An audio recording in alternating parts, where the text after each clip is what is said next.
my gosh, Amy,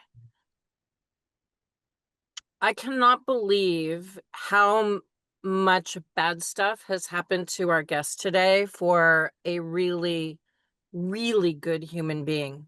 Like, I think that our viewers are just going to be like gobsmacked at some of the stuff that this woman has lived through. And I think that we should um disclose that we're going to be talking about self-harm and suicidal ideation. So if that is something that triggers people today, then please know that's what the next hour is going to be about. And that is what Elaine has dedicated her life to, is helping Yeah, people who think these dark thoughts. it's going to be a tough one, I think. I think that like most of our stuff, or all of it, I hope we're trying to lift the veil on all of these different things that people go through that touch people, right? And how they deal with it and how they, adapt and whatnot. And I'll tell you that, based on what you're saying about how much stuff has happened with and to her, it doesn't seem like it's dealt out evenly in the universe, right? And it's just, some really good people get some really crappy hands, unfortunately. I used to think about this a lot when for 25 years, was doing the stories at the Children's Hospital of Eastern Ontario. And, I met babies who were born with cancer and their families, obviously. And we used to do them for the telethon that I worked at. And I thought, what what an unfair circumstance to a human being to be born with cancer. And this is why I've never enjoyed the expression, everything happens for a reason. Mm, And, I try not to be like, no, it doesn't, but sometimes it doesn't. Like, yeah. babies are not born with cancer for a reason. There is nothing to be learned from something that devastating. So, in Elaine's case, and God, I admire her for turning her experience into an educational opportunity for others. And I know that her work is saving others who are in a dark place. But yeah, when you hear the whole story, it's just a big. I know we pride ourselves that we haven't actually F-bombed yet in all of the podcasts we've done, but it's a total WTF on this one is Yeah. how? Like, how can this happen to some humans who are, you're going to see, she's just so lovely and kind and generous. I think that although it's, only a universal reason, I feel that way because of, just being connected in general. But I think that lots of us, I would not compare myself to Elaine in this situation at all, but lots of us have things that happen to us. And the ones that can pull it together and figure out and get through and then teach. I feel like some of us are around to do that for other people. Oh, I And I love that. think that with I your love that. story about the babies who having cancer, lots of people, have different spiritual beliefs or whatnot. But one of the things could be literally that it's a lesson that the parent needed to learn, right? It's horrible to think about in all different ways, but there's different ways to think about it depending on where your spirituality lays on and whatnot. We won't go into that too deeply, but you know that there's just a lot of things happening in this world, and we like to highlight a lot of different things under this umbrella because they all need some sort of voice. And if we can help with that, then let's do that. Well, we like to talk the shit out of shit, and sometimes it's just shit. It's just So, shit yeah, sometimes. Okay. yeah. Well, welcome to the Inner Shift podcast. Let's bring in our guest, Elaine. Amy, today we're joined by one of my favorite people on earth, and we know some super cool women, right? Like that's part of the reason that we wanted to do this podcast is we know women who just have so much to bring to the mental health table, and I can think of nobody more wise than Elaine Lindsay.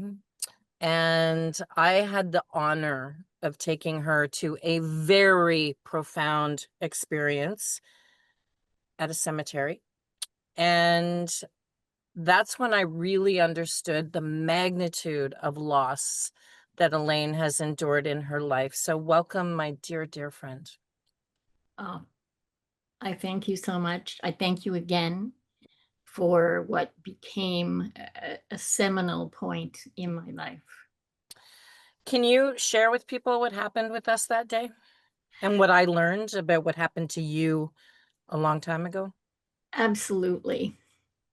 It will be quite convoluted because it's my life, and my life is incredibly convoluted. Yeah. We went to the cemetery, which is the older Jewish cemetery on Bank Street, and one of my dearest friends is buried there. Her name was Andrea, Yeah. and Andrea died when I was 16. She took her own life, and it it spun me like a top. And I was really at a loss as to why I was the only one of our group of five that seemed to go right off the rails. But what other people didn't know, and something I only found out a couple of years ago, is I've been battling suicidal ideation since probably before I was 5. I never understood what it was. I just knew that for me, if I burnt the toast or dropped a cup, one option on the table was always, well, I could just end my life. And I didn't know that everybody didn't think that way. I was, maybe 5 years old. At that time, I saw the movie Pollyanna with Haley Mills. It's a Disney film. And Pollyanna was sent off to a rich, mean aunt because her father, I guess, couldn't look after her.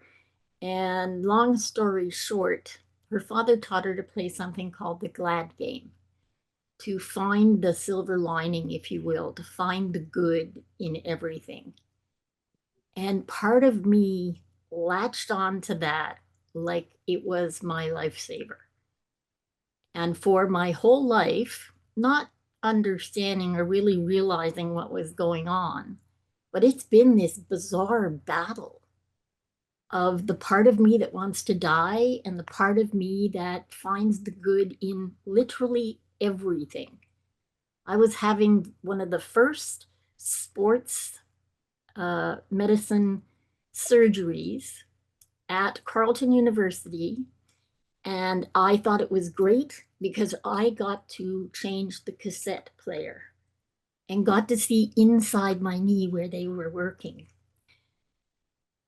When you can find the good in what's going on, some of it can be pretty bizarre, but that's the kind of thing that the Pollyanna piece took on. And I believe that's why we're sitting here today. I'll be 70 in November, and I'm still here. And it certainly is not for lack of trying to leave. Elaine, you almost weren't here. Not from uh your own decision, but what for me at that cemetery was so profound was what happened on the road nearby, um, and the loss that you endured from that. Can you tell us what happened on the road? Yeah, it was just a little about 4 years after Andrea died. I I had a little girl the year before who died the day she was born. And we were very excited because it was now March in the next year. I was almost 7 months pregnant and looked like we were doing well. I got a phone call in the middle of the night to go out and help somebody who had been picked up for drinking and driving. I picked him up and was on the way home to drop him off. My car had a short in the dimmer switch, and a Gloucester policeman pulled me over. I explained why I didn't have lights. He made me turn them on anyway. We couldn't get off the highway because the snowbanks were so big. And as I stopped the car, the first thing I thought was, oh my God, Andrea's right there. And when I got out of the car, the policeman said he didn't know how to use booster cables. He went back to Ahmed Sunoco, which was around the corner. It's an area of town I'm very familiar with. And when he came back, I had to stand in the, I guess, right lane of the highway because we couldn't get off it. And he was closest to the snowbank. And I showed him what to do with the booster cable. And I'm barely 5'2". And I guess he saw the lights as they hit the curve when a guy came around the curve in the highway doing about 55 miles an hour, which was the speed limit. He wasn't speeding, but he had no way of seeing my car. My car was parked facing away, and the police car was parked. The hoods were up on both cars, meaning I couldn't see anything. The policeman, who was at least 6 feet tall, I guess he saw the lights hit the curve and he dove into the snowbank to save himself. I'm not knocking him for that because our lizard brain takes over and he didn't have a choice. He did have a choice after, in that he didn't call an ambulance. He didn't go and retrieve part of my leg. The engine of my Mustang took a part of my leg, a large part of my left leg. Both my legs were broken in multiple places. My left ankle was somewhere up around my shoulder.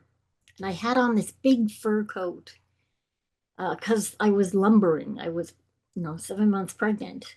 I had thrown on clogs because I figured I wouldn't be gone long. And as I flipped through the air, it was like somebody put their hands behind me and held up that fur hood so my head didn't split like a melon.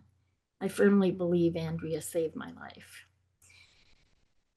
I don't know how long it was before the ambulance got there, because back in 1976, there were no cell phones, there were no pagers, none of that. And the ambulance drivers were just that. They were drivers, they weren't even paramedics. They were lovely people when they got there. They had to use 2x4s to try and bring my legs back into a place so they could get me on a stretcher. They were trying to make me comfortable because I didn't think I would make it to the hospital. I had massive internal injuries and spent the next 5 years in and out of hospital. The first was a few months. I think I went in March and came out at the end of June for 3 weeks. And then I went back in and they had to take my gallbladder. Not quite sure why. The first 5 weeks, every week, it was like, I don't know, some weird horror film, because once a week they would come into my room and tell me what they were willing to share that week. And the first week it was that I'd lost the baby.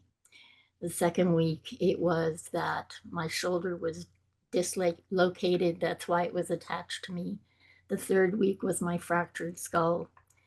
Nobody mentioned that I had a giant hole in my leg because both legs were in casts and there was a window on one of them. They would flatten the bed, lay me down, and work on it, sometimes 3 times a day. And all I could do that whole first 5 weeks was wonder what the hell that smell was. I could not figure out what smelled so horrible.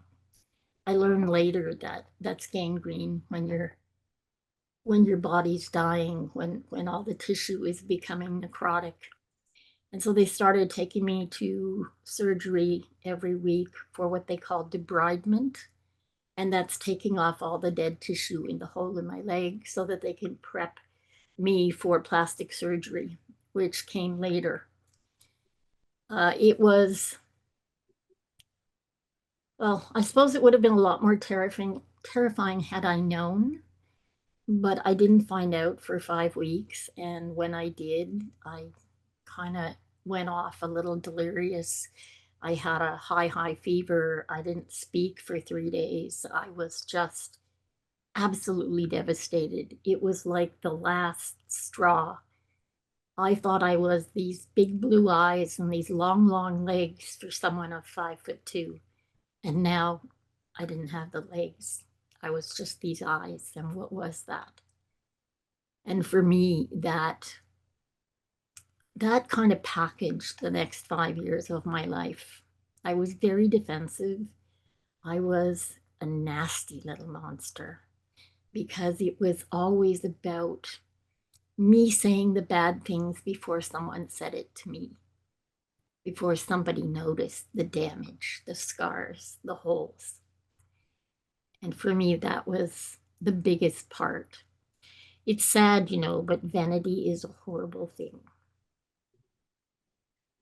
Amy, I'm sorry, I didn't tell you all of this in advance. I feel like some of our other guests that you like to see my genuine horror. Elaine, that thank you so much for sharing. I mean, I think it's so important that people have an idea of some of the stuff that each of our guests goes through so that they can actually pull out what they can adapt to their life. Um, with that immense amount of trauma, I'm a little surprised that you have as much recollection as you do. I'm surprised that your brain didn't just shut down on like re on some of the memories of it, that you were able to actually go through a story and talk to us about that.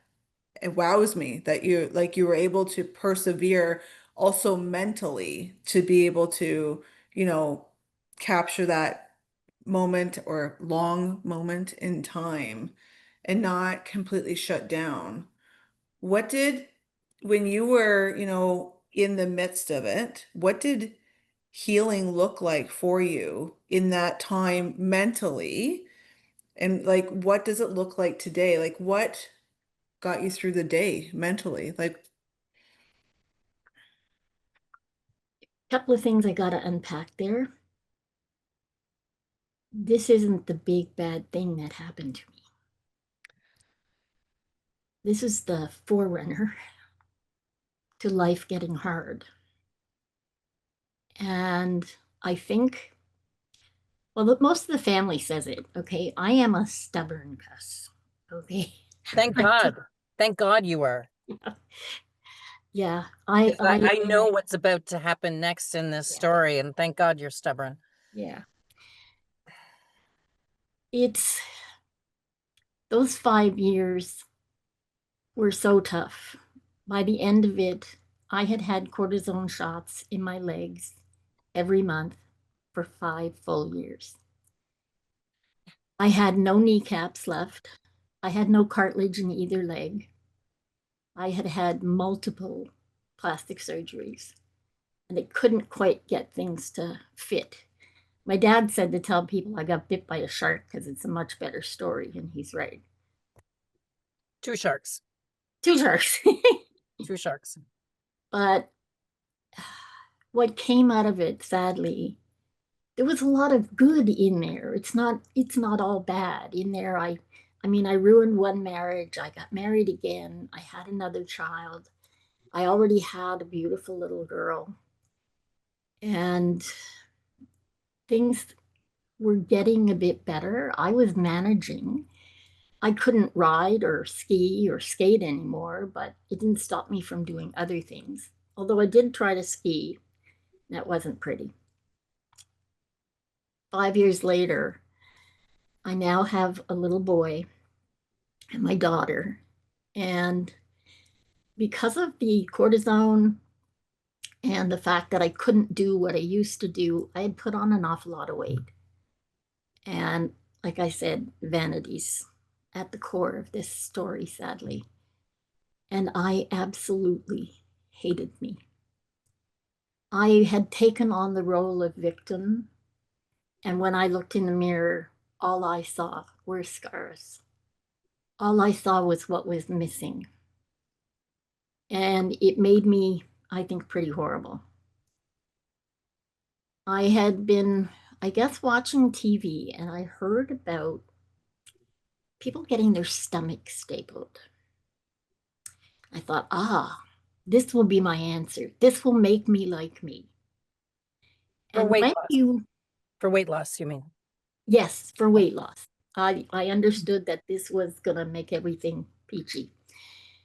But the universe, God, whatever you call it, that higher power, when you look for confirmation, you get it. Whether it's good or bad, you get your confirmation. And when my son was quite little, I mean, he was still a baby, we had gone to the hayloft at the Ottawa Athletic I Society. They had remember. the hayloft there on the weekends, Yeah. and we would go there for brunch. And I got up from the table, the whole family was there. I went into the bathroom, and this woman came out of the stall and she looked at me in the mirror and she said, "Wow, you're so beautiful. Why are you fat?" And for me, that was the confirmation I needed that I had to have this surgery. I had to fix me because the whole world could see me. That was Sunday. On Monday morning, I was on the phone with the doctor. Poor doctor, gynecologist, obstetrics, and I'm telling him, you have to get me an appointment with the doctor that does this. We found out there was only one doctor in Ottawa who did this surgery. And there were lots of hoops you had to jump through to do this. I got on the list. I did everything I was supposed to do. And the whole time I fought with my entire family because no one wanted me to do this. I kept telling them, it's okay. It'll be fine. It's only 3 weeks out of my life. Okay. I go into the hospital. I have the surgery. I feed through a tube in my side for 3 weeks, and then it's done and over, and I can go on with my life. And everybody was totally against it. And quite honestly, I didn't care. I did the psychological stuff. I lost 30 pounds before I was to go in for the surgery. The last thing I did before I went into the hospital, I worked with a cosmetics company, and the Eastern Ontario supervisor was so impressed with my numbers and what I brought in that she paid my way to the conference in Las Vegas. And I spent 2 days with Tom Hopkins, the motivational speaker. And we were there for a week. We did all the things you do at these conferences. I got to lead around 21 women, and we got to see Siegfried and Roy, and I played with baby tigers, and I did all kinds of stuff because I was so excited to come back and be able to restart my life. I had everything in place. I had set someone up to come to the house and look after the kids. Everything was set. I went into the hospital and should have realized right away something was a little off because they have to put in what's called a central line between your collarbone and the bone below. They had a problem getting that started. I don't have very good veins, I never did, but it turns out I don't have very good bones in places either. Well, that very next morning when I went to the OR, we're never going to know what actually happened because the doctor falsified the records for the OR. There's two or three, and they don't really make sense because he wasn't in there to do things like that. But again, we won't know. He didn't tell us that there had been an issue. He didn't say anything. And they didn't overtly watch me for anything. But when I came to, I had the tube in my side that I fed through. And they had explained to me that I would have to feed through this tube and there would be some pain, but I understood in my stomach. Unfortunately, the pain was in my left shoulder blade. And I didn't want to upset anybody. I had already upset my whole family. So I was trying to be tough and I didn't take anything for pain for that whole week. They couldn't get rid of the fever, but they let me go home anyway on the Saturday morning. And when I got home, within a few hours, I could neither sit nor lie down. I was in so much pain. And because I'd gone home with nothing for pain, my husband had to call the hospital because I couldn't have anything by mouth. No water, no nothing. I had to get everything through this tube. And to put something through the tube, they needed something they could crush up or what have you. And so we went back to the emergency. But you have to understand, this was 1983.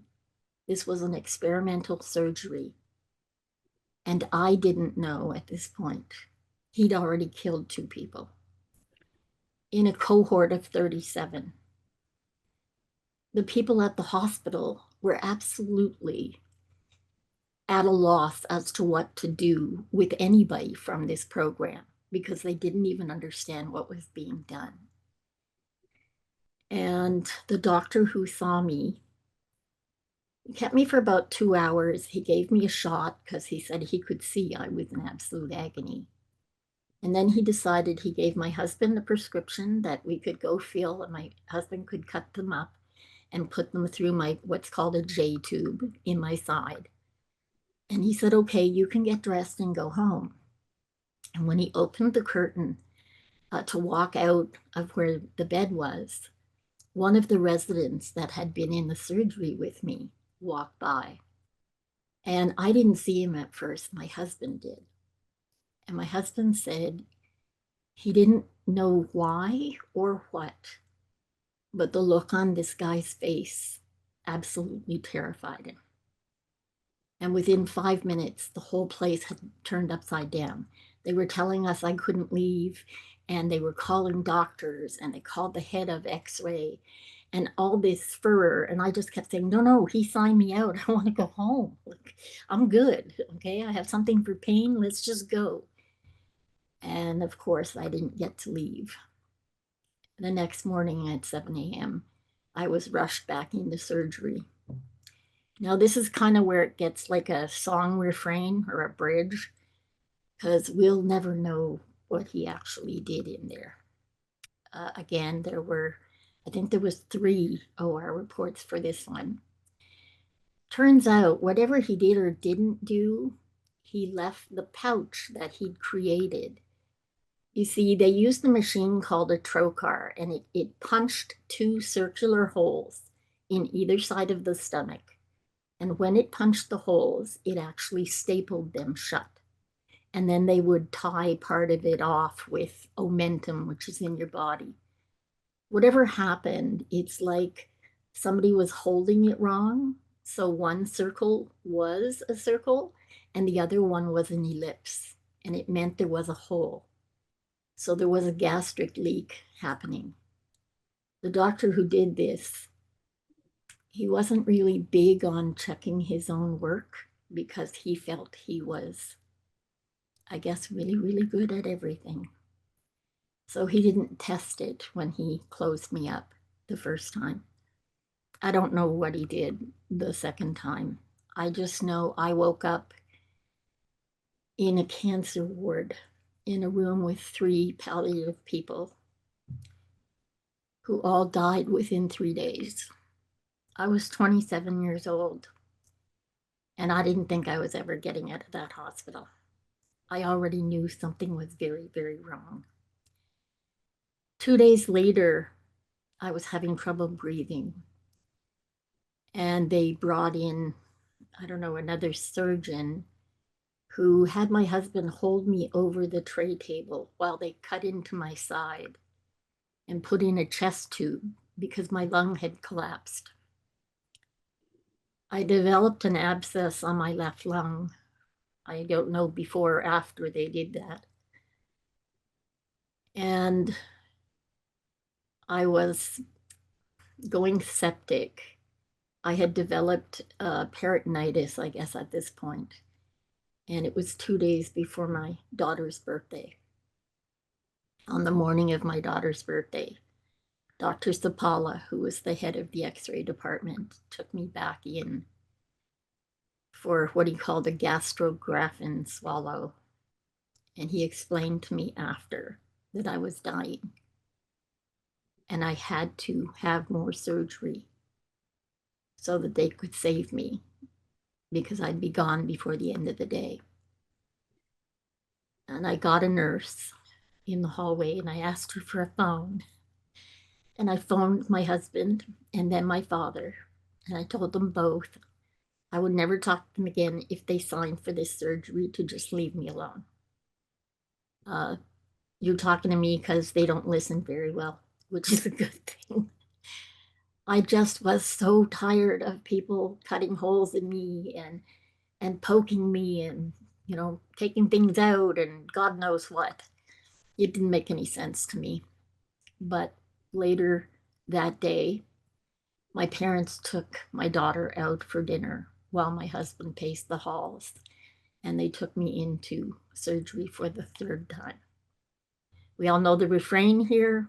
We'll never know what they did, blah, blah, blah, blah, blah, blah, except one of the residents told us that I'm not sure the order, but my heart stopped.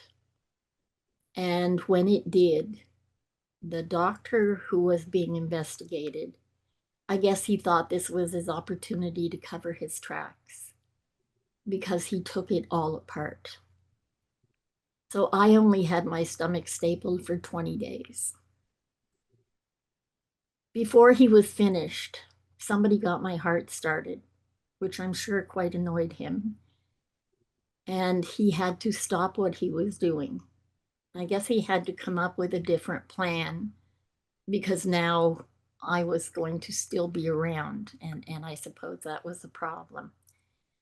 But whatever happened next, I stopped breathing. And so he got another reprieve. And he went back to clearing out everything he'd done. They got me going again.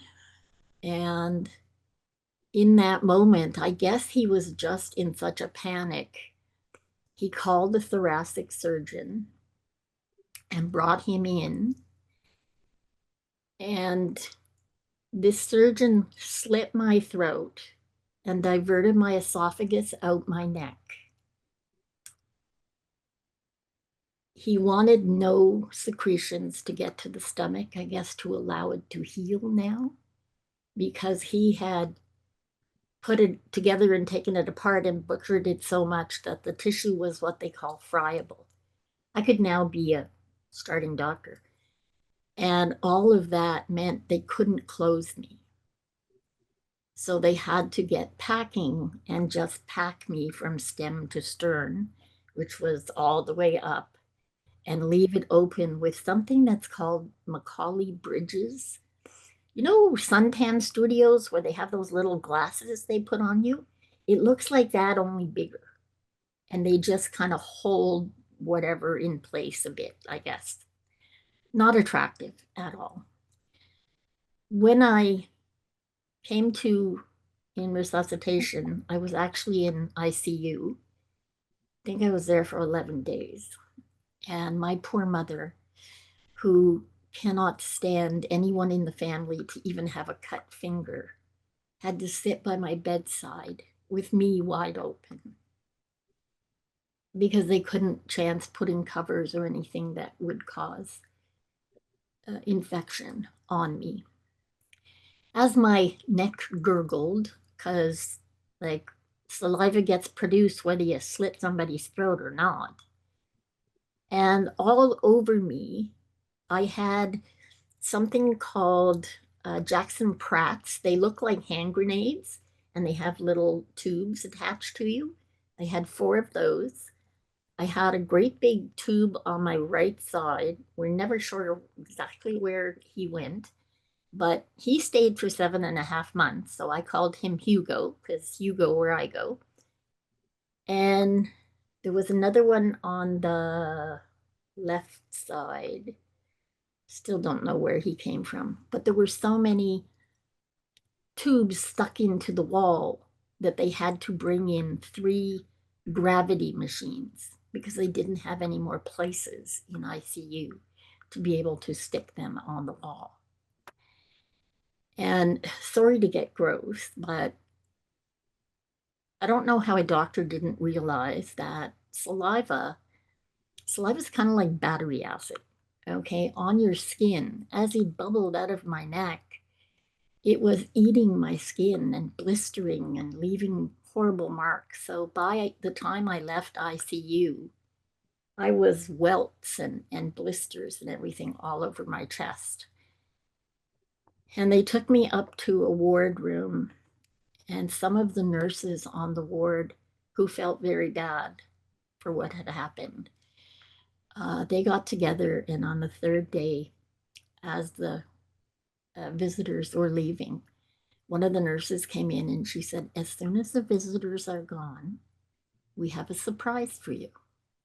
Like, oh, okay. I was pretty depressed at this point, and I was just ready. Yeah, really. I was just ready, like, just let me die. Stop poking holes in me. Stop.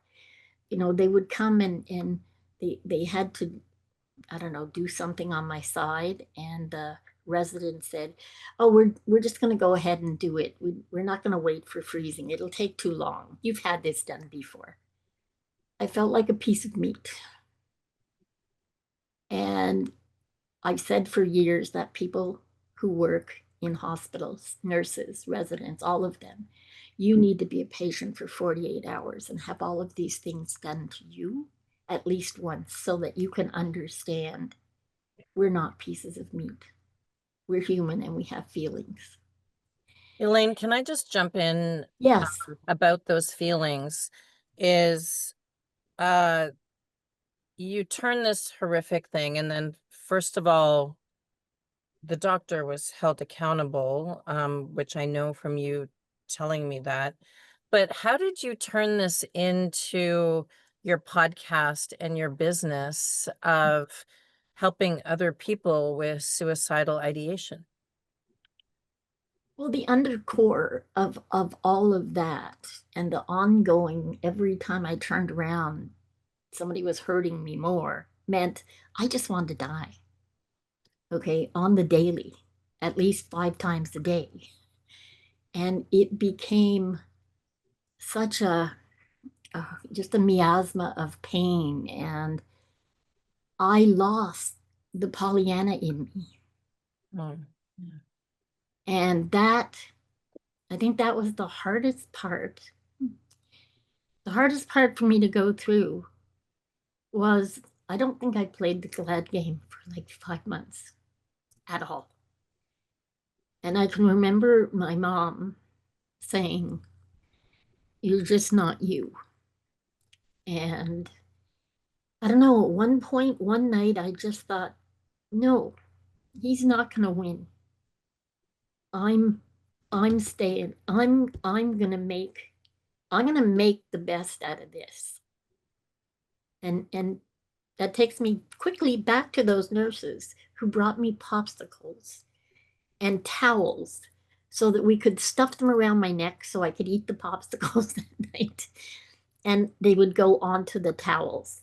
One of the nurses realized within the week that if she called the stoma therapist, the people who do colostomy bags for people, they called her and she taught me how to wear a colostomy bag on my neck.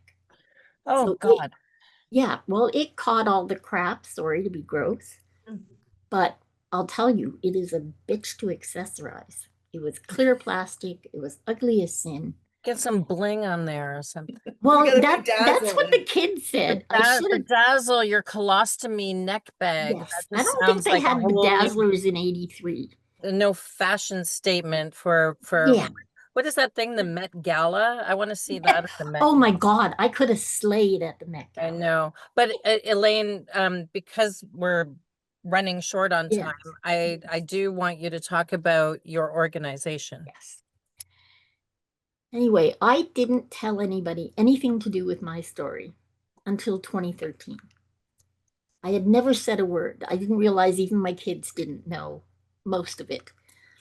And when I worked with an editor to write my story, because I did a keynote, it came out that everything went back to Andrea.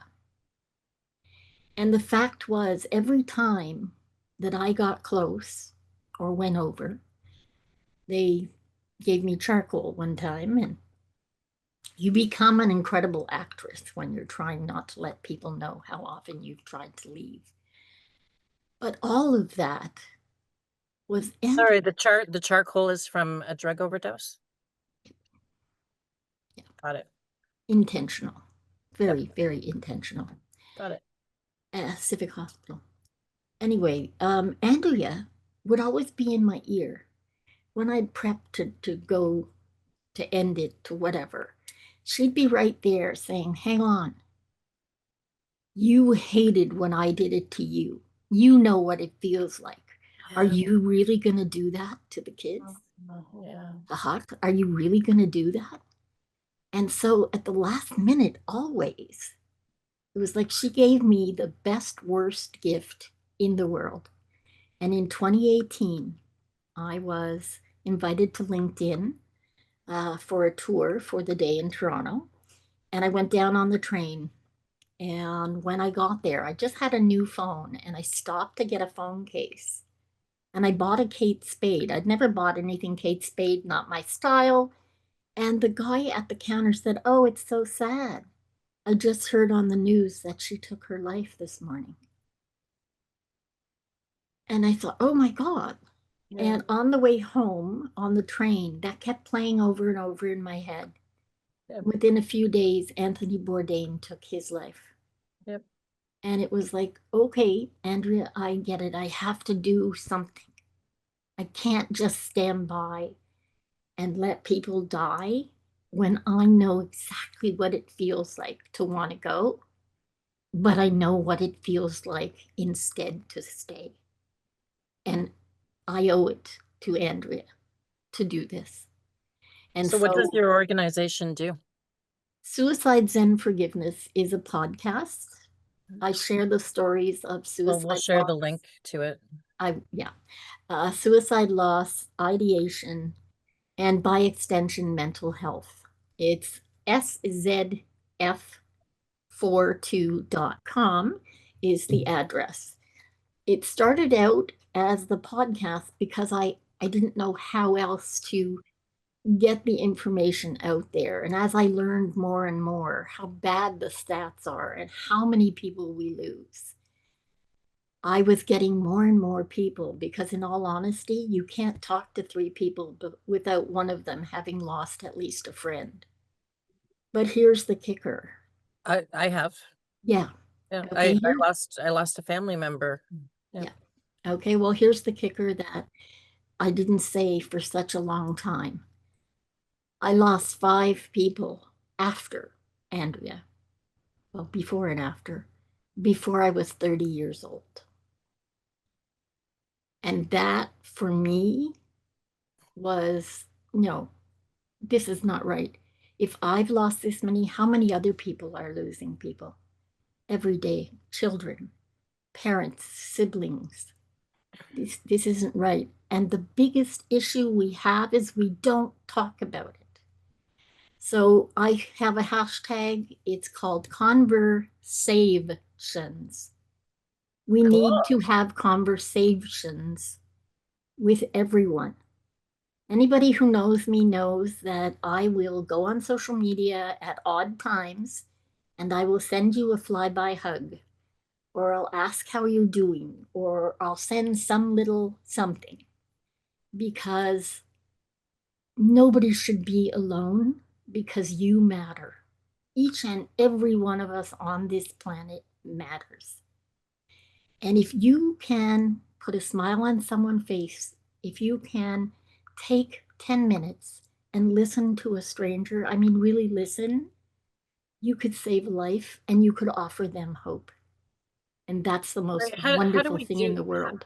how do we do that, Elaine? Like just specifically, I mean, obviously, That's for good. people that know my story, I've been in a few emergency rooms with people who are really in distress.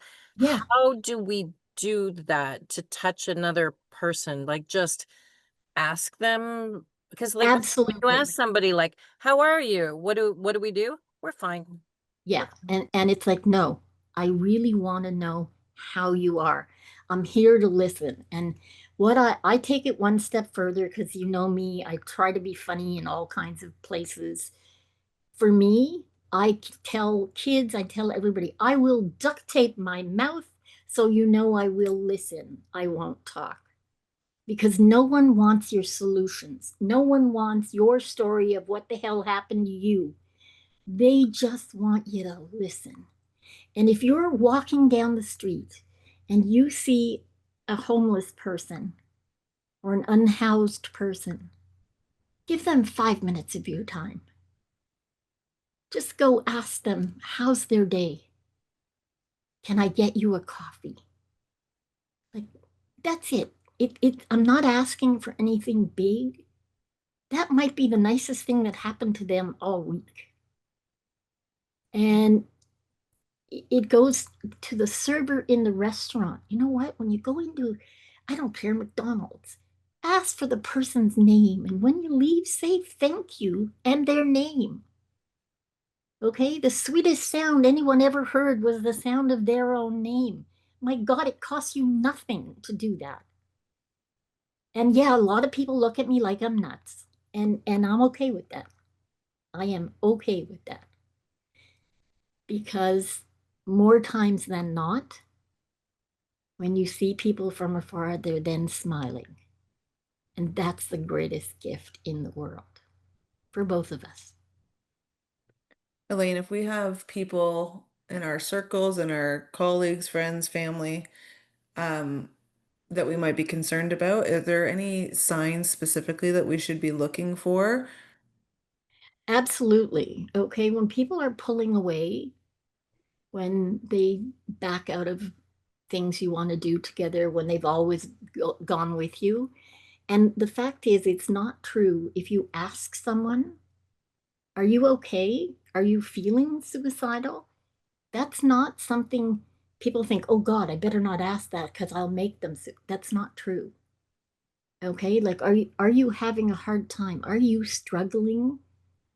And people who start giving things away or who sleep all day and Oh, just don't wow. don't want to get up, don't want to get changed, who don't want to do anything. People who are very chatty who suddenly stop talking. All of those things. And I would rather you were wrong 10 times and you're right once. Because if you just keep asking, keep talking, there's a whole pile of us on LinkedIn. There's people everywhere. That one of my guests went on the she became a counselor for the Trevor Project. She works with NAMI in the States. There's all kinds of things you can do. And I quite honestly, I'm very frank about the fact that I don't have the interior strength to be a counselor because I take it all on. And when you know that you're that way, you have to kind of watch what you do. And so for me, the podcast is part of it. But I am speaking about this. I speak about that meshing of suicidal ideation and the dark Pollyanna, which is what I call me. And I speak about the issues we have with our digital footprints because nobody is taking account for what happens after you lose somebody. For that matter, what happens after you lose a pet. The algorithms throw pictures at you and they throw birthdays and anniversaries. We have to have a set plan. And I have tools for people that they can use to do that. Amy, I know we're almost out of time. Do I have time for one more question? Sure. Okay. What are those tools? I know that obviously your life's work can't be encapsulated in less than 5 minutes, but other than us helping other people by, and these are things that I practice and have on my 35,000 kilometer journey, what are some of the tools that we absolutely need to know? Okay, so tools that are critically important to us are being mindful. Okay, taking a mindful approach to everything you do. And I'm not even saying meditating. If you just center yourself in the moment, pet your dog for a minute. That's a mindfulness exercise. Buddy, let her be mindful. There you go. Your dog, your cat, your lizard, whatever. Okay, being mindful can actually center you. The other thing that sounds crazy to people, but go take a nap. Okay, Oh, if it's I'm a big nighttime, fan of naps. okay, good. Then this will work. Okay. You take a nap or you go to bed at night. Do you know those first 17 seconds when you wake up after sleeping, you're a blank slate. Everything's gone. You can be, do, say, think whatever you want. And if you go for a nap and really concentrate on when you wake up, you're going to work with that blank slate and try and give yourself just a little frisson of hope and start there. The other thing is much more practical. We put together a worksheet of all the things you need to do in the event that you or a loved one passes on and you want to deal with everything that they have online. Too many times I've now seen people where they have lost access to their family's accounts. Other people have control of their photos, and people are posting things that are totally inappropriate. You have to make a plan, and we have it set up so you will be able to pass it on to your lawyer.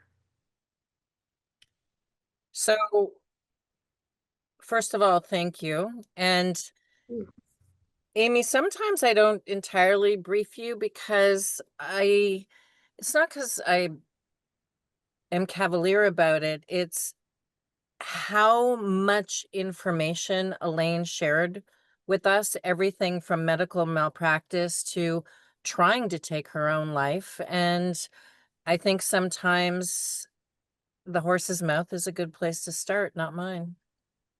Yeah. Elaine, thank you so much for sharing with our audience. I want to also say that if people are in this position, we have a suicide crisis hotline, which is 988. We will link it as well, and we will link to all of your wonderfulness and everything that you're doing, Elaine. And I really hope that we have helped a couple people today. So Certainly that they're not alone. they're not Yes, alone. yes, you're not alone. No. Yeah. So from all of us on the Inner Shift podcast, we'll see you next time. Love you, Elaine. Love you too.